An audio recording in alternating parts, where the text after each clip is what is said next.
Está interessado em comprar um imóvel, quer se preparar, quer descobrir quais são os caminhos, as formas que você pode comprar, seja para investir, seja para morar? Então fica até o final que a gente vai explorar esse caminho agora. Vamos nessa. Eu sou o Albuquerque, sou CEO da King Broker, uma imobiliária aqui no Nordeste voltada para investimentos na maioria das vezes, mas a gente atende também o grande público que quer morar bem, que quer comprar um apartamento novo, quer estar bem localizado, principalmente ter um pedacinho de terra aqui no paraíso. Mas antes de a gente dar um passo tão importante como esse, é muito salutar a gente se programar, a gente entender como é que está a nossa vida financeira, a gente entender se vamos ter condições a médio e longo prazo de arcar com esses custos, né? É interessante a gente saber quais são as modalidades de compra. E é exatamente sobre isso que eu quero conversar agora. Gente, comprar imóvel sempre vai ser um grande passo. É muito raro você encontrar um imóvel na faixa dos seus 30, 50 mil. Acontece, claro, principalmente terrenos, né? Mas na maior parte das vezes você vai alocar um grande recurso por um longo período de tempo, porque você vai fazer talvez um financiamento bancário ali, ou então você vai comprar no período de obras com uma construtora, e você vai passar ali 3 anos pagando a primeira etapa para depois assumir um financiamento. Vai depender muito da tua estratégia de investimento, né? São raras as vezes que você compra um apartamento à vista. E quando você pensa em colocar o dinheiro para trabalhar para você, principalmente a partir de imóveis, eu diria que nem é a melhor alternativa que se tem. É você comprar um apartamento assim do zero, sabe? Com dinheiro à vista ali, porque você poderia estar utilizando aquele valor para fazer outras coisas, para talvez comprar até um segundo imóvel, então até alocar numa diversificação de carteira que você tem ali. Mas o tema do vídeo é te explicar quais são os caminhos, as possibilidades de compra que hoje você tem. Então vamos explorar cada uma delas, primeiro entendendo como se preparar. Gente, quando você vai comprar, você tem que ter pelo menos dinheiro ou crédito para poder fazer essa compra, concorda comigo? Quando você vai comprar um imóvel, na maioria das vezes, a construtora, se você for comprar direto com a construtora, ela vai te analisar. Ela vai ver se você é uma pessoa que honra seus compromissos. Imagina, eu fecho um negócio contigo de 300 mil, 500 mil, 1 milhão de reais e eu não tenho garantias de que você vai ter condições de arcar com ele. Imagina um prejuízo de 1 milhão de reais. É um prejuízo muito grande, ninguém quer passar por ele. Então as construtoras, elas têm acesso aos scores. Existem hoje plataformas, né, que falam, que expõem para quem está ali pagando se aquela pessoa é um bom pagador, se não é. Isso daí não fica só a mercê de construtora não, tá? Grandes empresas fazem isso também, empresas pequenas também podem fazer, de médio porte ali. Isso daí não é nada de outro mundo. Inclusive você, se quiser ter acesso, você fecha muitos contratos, quer ter menos risco, você pode contratar um serviço desse e parar para ver se a pessoa que está assinando o contrato contigo é uma boa pagadora. Hoje em dia ninguém quer ficar com um nome sujo, ou então pelo menos não receber aquilo que está fechando com alguém, né? Então assim, as construtoras vão parar para ver teu score. Então, qual seria o primeiro passo que eu te recomendaria antes de você começar, inclusive, a procurar o teu imóvel? Dá uma olhadinha no Serasa. Vê como é que tá o teu score, vê a tua pontuação como é que tá. Você tá como um bom pagador ali? Você não tá? Se você tá como um mau pagador, como é que você consegue resolver? Há situações que são até erradas. Tem empresas que botam teu nome ali, que deixam teu nome sujo, numa situação de R$ 2, por exemplo. Poxa, não pagou uma conta de telefone, atrasou R$ 10, R$ 20, e os caras botaram teu nome lá no Serasa, e aí, na hora que a construtora for olhar, vai ver que você é um mau pagador, vai ficar preocupado, e isso pode te atrapalhar. Primeiro ponto que eu te recomendo, dá uma olhadinha no teu score, vê como é que você tá ali. Segundo passo, você deve ter noção de quanto é o custo de um imóvel hoje, né? Na região que você quer comprar. Caso você ainda não tenha essa noção, dá uma olhadinha no mercado, não com o intuito de já comprar, mas o que eu quero é um apartamento de 2 quartos, eu quero um estúdio, eu quero um quarto, eu quero um apartamento de 4 quartos. Dá uma olhadinha, poxa, esse imóvel aqui ele tá custando, cara, a partir de R$ 500 mil. Aí você vai fazer o seguinte, vai ligar para o teu gerente do teu banco e vai dizer para ele, olha, fulano, eu estou querendo comprar um apartamento de R$ 500 mil. Quais são as possibilidades que eu tenho de fazer contigo? Depois que esse cara te responder, ele vai trazer tanto as simulações, poxa, ó, a gente consegue disponibilizar tanto, 10%, eu consigo disponibilizar 20%. Normalmente antes era 20%, né? Mas hoje você já consegue fazer financiamentos com 10%. Dá uma olhadinha na Caixa, a Caixa hoje tem um site onde você consegue fazer tudo a partir da internet, não precisa nem ligar para ninguém. Então você vai entrar lá no site, você vai colocar o seu nome, sua idade, vai colocar todas as informações que eles pedem. Eles vão dizer alguns tipos lá de financiamento, e aí você olha com cada um, poxa, se eu comprar nesse daqui no Price vai ser assim, se for no saque vai ser assado. E aí você vai ver quanto o banco está disposto a te oferecer e o quanto que você vai ter que pagar mês a mês.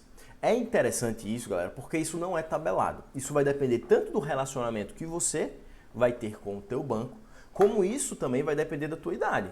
Vamos e convenhamos, se uma pessoa de 50 anos é um cara novo, mas uma pessoa de 70 anos for querer financiar um imóvel, pô, essa pessoa está mais perto de bater as botas do que passar o resto da vida para pagar isso daqui. Concorda comigo? Qual a probabilidade que essa pessoa vai viver 30 anos aí? Não quer que ninguém morra com 70 anos, não. Mas qual é a probabilidade que isso vai acontecer? Aí eles começam a olhar dados. Poxa, como é que o brasileiro é normalmente? Vive tanto tempo assim como em outros países? Eles vão olhar tudo isso, entendeu? Então o primeiro ponto vai ser isso.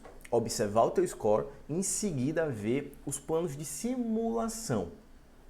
Gustavo, eu não quero comprar um imóvel direto por financiamento bancário, eu prefiro ir ali na construtora. Aí você vai fazer o mesmo processo, conversando com a tua imobiliária, vai chegar na imobiliária e vai dizer, ó, tô querendo assim, assim, assado, traz uma simulação para mim, por favor, dos produtos que você tem. E aí ele vai explicar o quanto que você tem que dar de entrada. Tem construtora que exige 10%, tem construtora que exige 20%, já vi construtora exigir 5% e vai facilitando para você esse pagamento. Primeiro ponto é esse. Prepara todo o terreno. Sabe por quê, cara? Porque pode ser que você se iluda. Você começa a sonhar, poxa, eu queria comprar um apartamento de 1 milhão.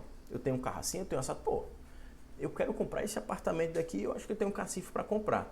Aí você começa a procurar, aí você vai falar com o teu corretor, aí vai visitar. Aí quando vai lá, na parte final, escolhe o teu apartamento. Quando chegando na parte final, os caras dizem, ah, libera dinheiro para você não.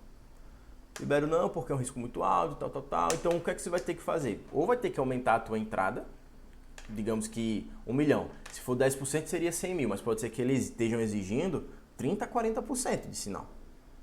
Que é a entrada que você vai dar para poder fazer o financiamento. Caramba, você vai ter que ter 400 mil, vai ter que ter 300 mil reais. Então, entender isso antes é muito melhor. Não vai te frustrar e vai te facilitar, porque você já vai no certo. O grande ponto é esse. Próximo passo. Já entendi, Gustavo. Já estou entendendo o que é que eu tenho que fazer antes, como é que eu tenho que me preparar. Quais são as formas que eu posso comprar hoje imóveis? Basicamente, tem 4 formas. A última que eu vou falar, eu vou falar logo ela primeiro. Porque eu não pretendo esmiuçar tanto essa parte daqui, porque não é tão comum. Que é quando você compra cotas de um mesmo imóvel. O que é que acontece? A construtora está lá e ao invés de ela vender para você o imóvel, ou seja, aquela casa todinha, ela vai vender para você cotas. Mas como assim? Vou ter quarto? Vou ter um banheiro? Não, peraí. É como se você tivesse uma fatia. Isso no tempo. Então, como que vai funcionar? Você vai comprar o teu apartamento com outras 5 pessoas. E aí, nesse tipo de investimento, você vai ter direito ou, se ele for colocado para aluguel, aos rendimentos que aquele imóvel estiver trazendo, e aí você vai colocar às vezes numa administradora, que pode ser um hotel, por exemplo, ou você pode até ter direito de uso em determinados tempos do ano, determinado período do ano. Essa é uma forma que é um pouco mais complexa e nem todo mundo está tão interessado nela. Mas se não deu para entender, coloca nos comentários que a gente explica com mais detalhes, tá? Vamos para as outras formas. Segunda forma, menos comum, mas que muitas pessoas fazem, é você pegar teu dinheiro do banco e fazer compra à vista. Vai chegar lá no dono do apartamento, que pode ser a construtora, pode ser uma outra pessoa, e vai quitar. É simples, é prático. Não é tão fácil você fazer isso com o Pix, porque às vezes os bancos vão ficar, como assim? Vai sair 1 milhão da conta, a não ser que você tenha o hábito de fazer isso, né? Então você vai ligar para o gerente, vai dizer, eu estou fazendo a transação assim, assado. e aí ele vai te orientar e vai dizer como é que você vai fazer essa transferência. Mas aí é como se fosse uma compra normal, à vista. Chegou lá e pagou. Quais são as outras duas formas, né? Eu gastei bastante tempo falando para vocês sobre a preparação e isso vai englobar principalmente a maneira de financiamento bancário. Quando você está financiando um apartamento, o que é que acontece? Você está chegando no banco e está falando o seguinte: banco, eu quero comprar aquele imóvel e quero que você me dê crédito, me dê dinheiro para eu conseguir fazer isso. Só que, gente, quando o banco ele faz essa transação com você, ele está comprando o imóvel no teu lugar. Até você terminar de pagar aquele imóvel, ele pode ser tirado de você e vai ficar com o banco. Sim, não é como se fosse um empréstimo, não. Porque se acontecer de você não pagar, ele pode pegar aquele imóvel e colocar em leilão para poder quitar a tua dívida. Então, toma muito cuidado. Porque não é porque você comprou, mas o registro está no meu nome. Sim, mas você tem um contrato com o banco, diretamente com o banco. E aí qual é o processo básico? Entra naquilo que eu falei com vocês lá no início. Você vai conversar com o teu banco, vai entender o valor que você precisa. Depois de entender esse valor que você precisa, ele vai fazer a simulação para você que você possa de fato chegar lá no proprietário e poder fazer uma proposta. O que é que muda para esse proprietário? Absolutamente a papelada, a demora que ele vai ter para poder receber aquele valor que vai ser à vista. Então você vai fazer um contrato com ele. Na verdade, eu vou deixar isso para um outro vídeo, explicar todo esse trâmite. Mas basicamente é isso. Ele vai receber o dinheiro diretamente do banco na conta dele. Você vai fazer o sinal para ele, que pode ser, inicialmente, foi assinar o contrato. Pô, vou te passar 20 mil. Assinou o contrato e aí depois você passa mais uma quantia ali de sinal e aí o dinheiro vai cair direto na conta desse proprietário. Você firmou o contrato com o banco, fez o registro, tudo certinho e aí o imóvel está no teu nome. Lembrando desse cuidado, porque se tu não pagar, o banco pode tomar esse imóvel e vai colocar em leilão. Beleza? E qual é a última forma que eu deixei para explicar para vocês? É a forma que inclusive eu utilizo para conseguir aumentar o meu patrimônio. O que é que eu faço?